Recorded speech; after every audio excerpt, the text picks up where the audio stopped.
we study at the moment. So if you join us this May, the first module you will study will be the curriculum design and development, and this is a core module. And we think about what makes a good curriculum, how is it built, what are the things we need to consider, who has control of it, how much control does a classroom teacher have over the curriculum versus the managers in a school and even local and national authority.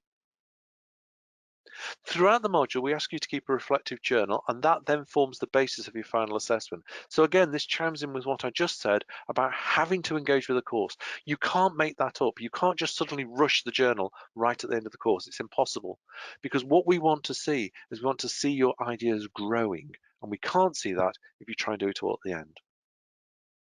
Next slide, please. In the autumn trimester, we study research-informed practice. Now, this is not you doing research, okay? That would involve a massive ethical practice, and that's not what we're doing here. Research-informed practice is about you looking at the research that exists out there and using that to inform the decisions you make in your classroom. And the final assignment, in fact, is about you instigating a small change in your working practice and showing how the research informed that change and whether, after you've made the change, it did all the things that the research said it would. Okay, and the final slides, please. Next, we've got inclusive practice. This is an optional module. Optional. So this is one you can choose, or you can choose the next one that I'm about to talk about. So inclusive practice looks at the barriers that we can have to education, be they individual or be they overall inclusive practice in a school. It considers the different needs that children have, the different difficulties they might have, and it looks at the sort of support that you can put in place for a child. And the final assignment asks you to put in place and then reflect on an intervention for a child with a difficulty. Next slide, please. The other optional module that you may choose to take is Innovative 21st Century Teaching. This, as the name suggests, is a review of what it means to be a 21st century practitioner. What does innovative practice look like? How do you use innovative tools? How are you engaging your learners? How are you making sure that your practice is right at the cutting edge of current technological thinking? And we consider things like creativity in teaching, how you manage cyberspace environments, how you can adopt supportive technologies, and indeed what supportive technologies actually look like.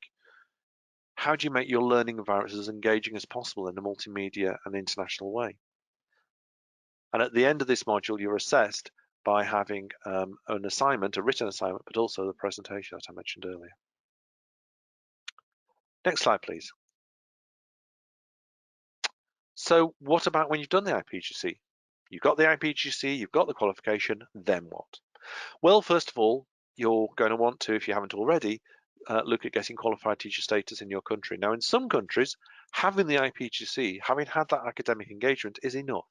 But you need to make sure that whatever you are doing in your own country, you are meeting the national requirements for teaching in your country. Some people, as I said, may want to go on and study further into a master's degree, and the IPGCE has been set up specifically so you can feed straight into the second year of a master's degree, so therefore just do the second and third years and you've completed it. And we do have an outstanding MA education, which is online, so you can carry on studying online. So you can actually, at the end of 3 years, have an IPGCE and an MA in education and never have actually left your own home. But finally, we hope that this course is going to give you the confidence and the subject knowledge to apply for higher positions in your school and other educational settings. Because you're going to be able to prove that you know what you're talking about. You're going to be able to prove that you're not just doing the best thing, but you know why what you're doing is the best thing. Next slide, please.